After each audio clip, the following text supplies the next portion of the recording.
Salut à tous, j'espère que vous allez bien et tout d'abord je tiens à vous souhaiter une très belle année 2025, de la santé, de la joie, du bonheur, un peu d'argent, un peu de travail, voilà, tout ce qu'on demande généralement dans la vie et également une superbe année Michael Jackson en perspective. Enfin, apparemment beaucoup de gens mettent beaucoup d'espoir dans cette année 2025. Commençons par janvier 2025 avec une célébration, la célébration de l'album Off the Wall. Comme vous le savez certainement, Off the Wall a fêté ses 45 ans l'année dernière, en août 2024. Mais comme à son habitude, l'estate n'a pas voulu fêter cet anniversaire à la bonne date et il met en avant l'album Off the Wall en janvier 2025, ces derniers jours, le 17 janvier 2025, tout d'abord avec un communiqué qui nous ont fait il y a quelques jours, qui nous explique qu'ils ont remasterisé les clips de Rock With You, Off the Wall et She's Out of My Life, mais pas en 4K car comme d'habitude ils n'ont pas retrouvé les bandes originales et des bandes d'assez bonne qualité. Enfin toujours le même speech, mais cette fois-ci ils nous le disent avant que les gens se plaignent. Donc bon, pourquoi pas, c'est pas si mal. 45 ans plus tard, avoir enfin les clips de la période Off the Wall en bonne qualité, bon bah voilà, on peut se plaindre effectivement, moi je me plains, je trouve que c'est vraiment très tard, ils auraient pu le faire dès 2009 ou même bien avant. Mais c'est comme ça. Comme vous le savez, ils sortent également les versions haute fidélité d'Off the Wall, comme ça avait été le cas il y a quelques temps pour Thriller, en original master recording de Mo-Fi. Donc soi-disant un vinyle de très haute qualité. J'avais acheté le vinyle de Thriller, également le SACD de Thriller. J'avais été assez déçu. Voilà, c'est un beau packaging, mais à l'intérieur pas grand-chose. La qualité est bonne, mais pour moi sans plus. Il manque, à mon sens également, un livret plus fourni pour faire un vrai coffret collector. Les prix sont très élevés. Les envois donc de Mo-Fi, Off the Wall et du SACD commencent apparemment également le 17 janvier. Pour ma part, je vais attendre un peu car j'ai regardé pour commander le CD plus le vinyle en France avec les frais de port. Ça coûte environ 180 €, un prix assez élevé pour n'avoir aucun inédit, rien de spécial à part soi-disant une qualité de son élevée. À vous de voir si vous voulez foncer dans cet achat. Ensuite, au niveau du merchandising, comme vous le savez, je suis vraiment très friand de merchandising, de statues, de poupées en tout genre. Ils ont annoncé récemment la sortie d'un nouveau buste Michael Jackson en échelle 1. Alors ils avaient déjà sorti un buste échelle 1 Thriller il y a un an ou deux, enfin d'ailleurs qui est toujours pas sorti, ils l'avaient annoncé, qui louchait, j'avais d'ailleurs fait une vidéo à ce sujet à 4000 € ou un peu plus de 4000 €. Eh bien, il recommence la même chose avec cette fois-ci un buste Dangerous Tour, de l'introduction du Dangerous Tour avec la Belfast en fibre de verre. La réalisation de ce buste est vraiment au top, ça a l'air d'être vraiment très réussi, mais comme d'habitude, ce genre de buste, à mon avis, ne s'adresse pas au marché européen. Le prix d'achat est de 4000 €. Je pense en plus qu'il va falloir attendre peut-être une bonne année, voire 2 ans avant de recevoir ce buste finalisé.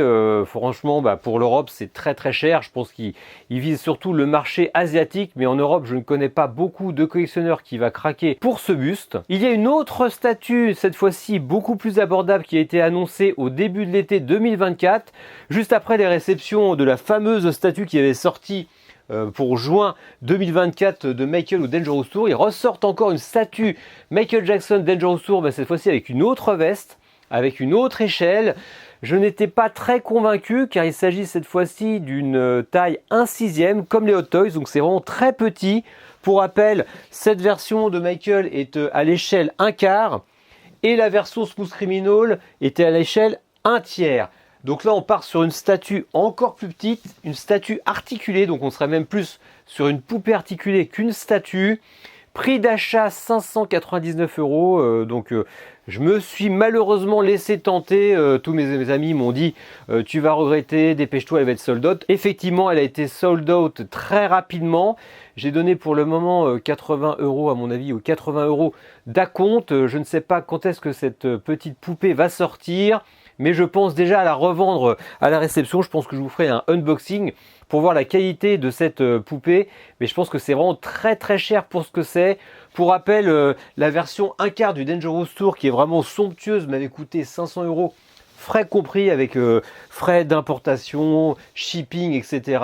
Elle a vraiment un rendu incroyable. C'est une des meilleures statues qui a jamais été faite à mon avis pour Michael. Sinon la seule meilleure statue qui a été faite pour Michael. Dites-moi en commentaire d'ailleurs si vous aussi vous avez précommandé cette poupée Queen Art et on verra, à mon avis elle arrivera au courant du printemps, je l'espère avant l'été, je pourrai vous faire un unboxing à ce sujet. Ensuite une figurine très abordable annoncée pour avril ou mai 2025, il s'agit de la Minix Dangerous Tour. Vraiment très sympa, les Minix viennent de sortir, il y a eu déjà 2 Minix de sortie, Thriller et Smooth Criminal. Voici ici la Minix Thriller pour que vous voyez à quoi ça ressemble si vous ne connaissez pas. Et moi j'adore parce que ça se collectionne, c'est très joli et c'est très abordable. Pour une quinzaine, une vingtaine d'euros, vous aurez votre Minix comparé aux pop qui sont devenus assez chers et puis assez courantes aussi. On n'avait pas eu de pop depuis une dizaine d'années et ils nous ont sorti beaucoup de pop en 1 an et demi, ce qui fait que ça m'a un peu blasé finalement les pop. Bon forcément je les ai toutes achetées, mais je trouve qu'ils ont vraiment noyé le marché, ils ont trop sorti de modèles. J'espère que pour les Minix ça ne sera pas pareil. Pour l'instant il n'y en a que 2, j'espère qu'ils en sortiront quand même d'autres, mais pas autant. Voilà, 5-6 maximum, ça sera très bien pour que l'envie d'acheter soit toujours au rendez-vous. À noter également cette année, le 1er mars 2025, une nouvelle édition du MJ Music Day organisée par l'association On The Line. Vraiment très belle initiative, une fois de plus une bonne raison pour se réunir entre fans. Cette année, il réinvite Brad Buxer et Michael Prince. Je vous conseille vivement d'aller à cet événement si vous n'avez jamais vu Michael Prince et Brad Buxer en conférence. Ça vaut le détour, les billets sont disponibles, je vous mets en description le site internet. Autre événement annoncé cette année, c'est celui d'Arnaud Bani. Arnaud Bani, c'est le photographe que j'ai reçu il y a quelques temps à la maison, qui avait shooté Michael en 99 pour faire la pochette d'Invincible. Il est notamment à l'origine du cliché L'œil bleu et il a décidé d'organiser un événement pour rendre hommage à Michael mais également aux fans de Michael Jackson en leur proposant de les maquiller, de les habiller comme Michael sur le cliché de L'œil bleu et d'en faire une exposition et un livre. C'est vraiment un projet hyper sympa, je trouve que c'est très cool d'organiser ce genre de choses. On va pouvoir se réunir entre fans et tous partager une séance photo. Donc il y aura plusieurs séances de photos parce qu'on ne pourra pas prendre tout le monde en même temps pour des raisons de temps, d'organisation. Le maquillage prend assez de temps apparemment. Je vous invite à visiter le site internet d'Arnaud Bani pour plus de détails concernant cette séance photo. Ensuite, en juin 2025, il y aura un anniversaire très important à fêter, les 30 ans de l'album mythique History de Michael, l'un des derniers chefs-d'œuvre, sinon le dernier chef-d'œuvre de Michael Jackson, en tout cas à mon sens. Malheureusement, les States, une fois de plus, a raté l'anniversaire des 25 ans. Apparemment, il y avait beaucoup de choses de prévues et on a eu le droit qu'à une casquette et des t-shirts. Voilà, c'était un peu raté.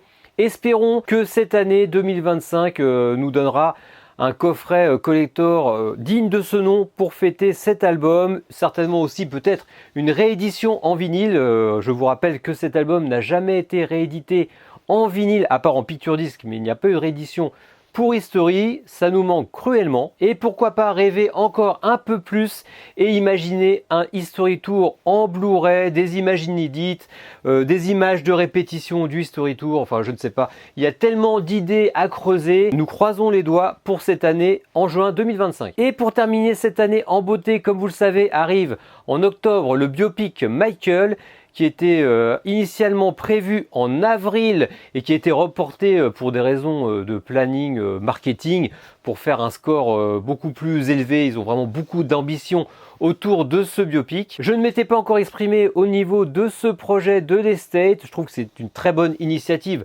Forcément, on ne peut pas leur en vouloir de vouloir faire un biopic. Maintenant, voilà, de là à dire que ça va être vraiment incroyable, il faut quand même se méfier. Tout d'abord, c'est un biopic avec Jafar Jackson, pas Michael Jackson. Donc nous aurons surtout l'image d'un acteur à la place de Michael. Ça ne sera pas vraiment l'image de Michael qui va être représentée.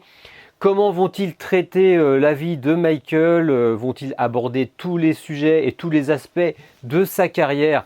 cela reste à voir. Nous ne savons pas trop quoi penser de ce projet. Pourtant, même Jennifer Batten nous avait certifié que ceux qui tournent le film veulent rentrer vraiment dans les détails très précis en reproduisant même les guitares de tournée. Alors oui, les guitares de tournée, c'est très bien de les reproduire, mais pensez déjà à reproduire correctement les vestes et les lieux et les temporalités de certains événements. On a pu voir fuiter des images sur internet qui ne collaient pas du tout à la réalité.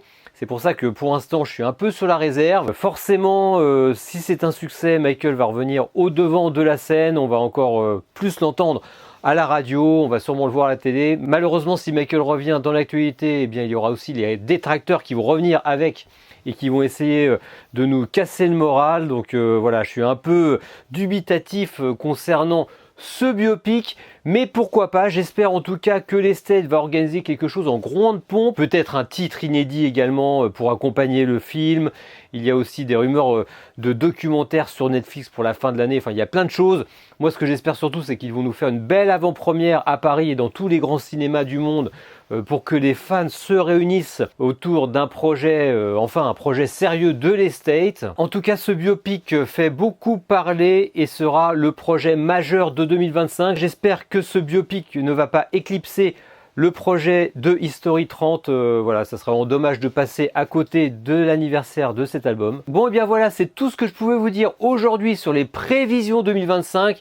Forcément, il y aura beaucoup de nouvelles annonces durant l'année, en tout cas je l'espère, de nouvelles figurines, de nouveaux produits dérivés, de nouveaux projets peut-être musicaux, peut-être aussi de MJ Musical qui arrivera à Paris. Il s'est rapproché, il est à Hambourg, donc pourquoi pas à Paris cette année, on peut rêver. Dites-moi d'ailleurs en commentaire ce que vous avez en tête au niveau des prochains projets de l'estate autour de Michael. Et en attendant une prochaine vidéo, surtout n'oubliez pas de vous abonner à ma chaîne si ce n'est pas déjà fait. Suivez-moi également sur Facebook, sur Instagram et sur X, et je vous dis à bientôt. Salut!